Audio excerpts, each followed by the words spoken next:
Hello there, friends. It's so nice to be back on this lovely camera again. This is Jacob Michaels, or Jacob Smith, whoever, depending how you know me, here with another 10-minute mystery segment.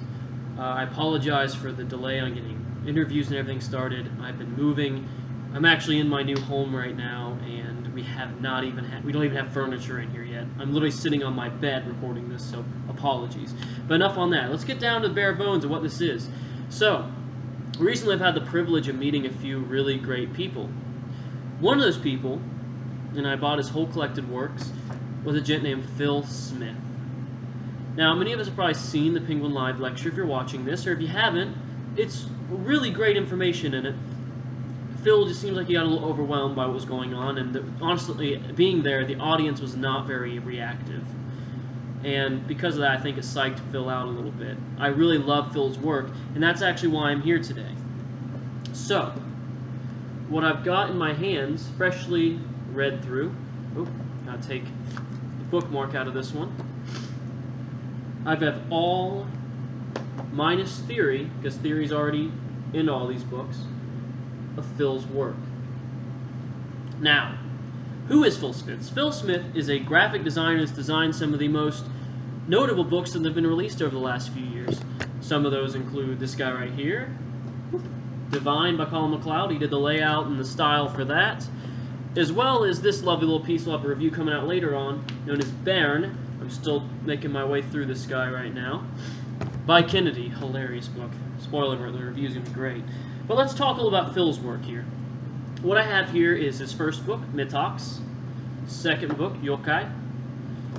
Then we have Mokelen. I'm actually not sure how to pronounce this correctly, so apologies, Phill, and apologies everybody that thinks I'm an idiot now.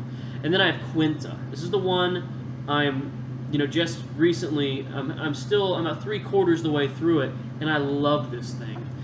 Now, let's start here with Mitox. So Mitox, whatever. This thing is great. I mean, Phil's a really kind of obscure writer, but look at the design of this thing. I mean, he's a product designer and does graphic design as well as being a performer. So his viewpoint on a lot of things, such as mentalism and performing, magic, everything, is a lot different than most people I've seen. So what's inside of this book? Inside of this book, I don't think there's a table. Yeah, there's table of contents. It's 230 pages, and somewhere in the ballpark of 30 different pieces, where they range from, essays on thoughts and performance and organization, as well as actual rock-hard, awesome effects themselves. This is one he did at the lecture right here. I don't know if it's appearing on the screen out there. It is Left Brain, Right Brain. I love this thing. At the lecture, the guys in the audience just went, man. I thought it was great. It's basically a way to do a Swami effect without the Swami and add an extra kicker to it. Very logical, very great, and it actually fooled me in the lecture because I could not figure out how he was doing exactly what he was doing, even though I thought I might have a small idea of it. And I thought it was really great. So this thing is just packed full of things. I want to use Left Brain, Right Brain going directly into my strolling work. And for my show, I'm actually creating a show right now that's going to have one in here. Where's it at? Red Hand is what's called. It's basically, imagine Karasuke, but if it actually had a great story to it, and it was like an amazing murder mystery kind of thing. Red Handed is great. The methodology in this is like amazing. I love it. I'm gathering necessary things right now to start taking it out. Other things here, Equithink is really great. Love Mitox. I mean, it has so many great theory things in it as well. See, that's Quinta. Yokai is up to the same quality. And in Yokai, I can't remember if it's in Yokai or if it's in Mitox where he first introduces Quinta, which is the final kind of thing. But first off, look at this thing. I mean, look how beautifully laid out it is. Every page is just, Phil's really an artist when it comes to the creation of fusing the written word, which he's excellent at, with visual images. So everything in here is really crystal clear. There's only like one or two things I really didn't have certain clarification on because basically, and these are second editions right here that I've got, so there's a lot of updated work from the original copies, but those small things basically is, some of the only I'll get back to like one or two of the cons that are about these books here in a second. I just finished this one recently. Well, okay. Once again, fantastic works. Talks about one of the things I like about this work here too is it focuses mainly on. It has a lot of theory in it. All of his books, all of these three guys here have theory in them, but really, really good theory. And littered throughout these guys are, works on the big Quinta book that I have here. When I say big, I mean it's not humongous. It's at, oh Lord, you put R and L for the page numbers. Darn you, Phil.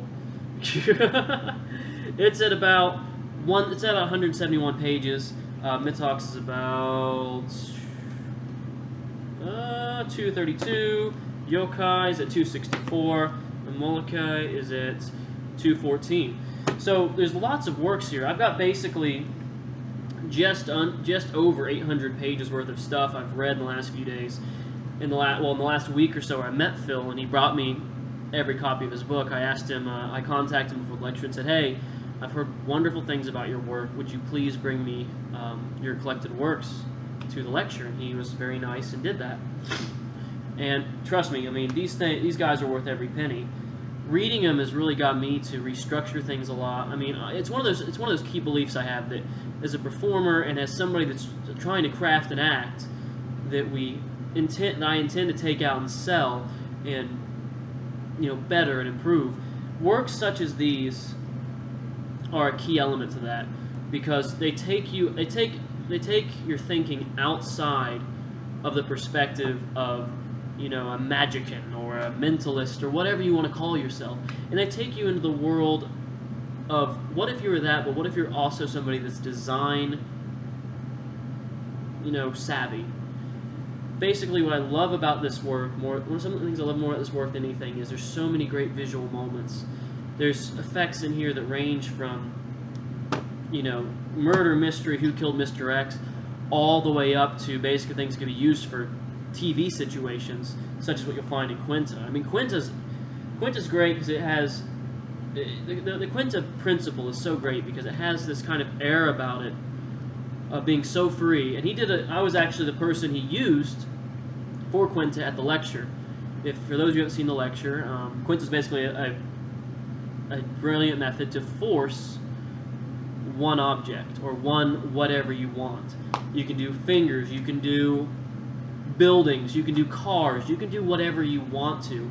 And instead of it having to be like a normal kind of equivocate or equivoke, whatever you prefer, situation, basically the audience they can make one decision.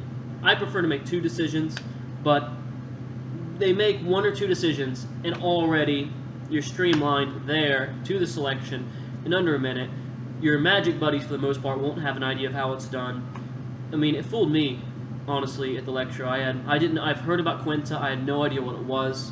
And being the guy that was on the receiving end of Quinta, and being the guy that was actually forced, it was really great.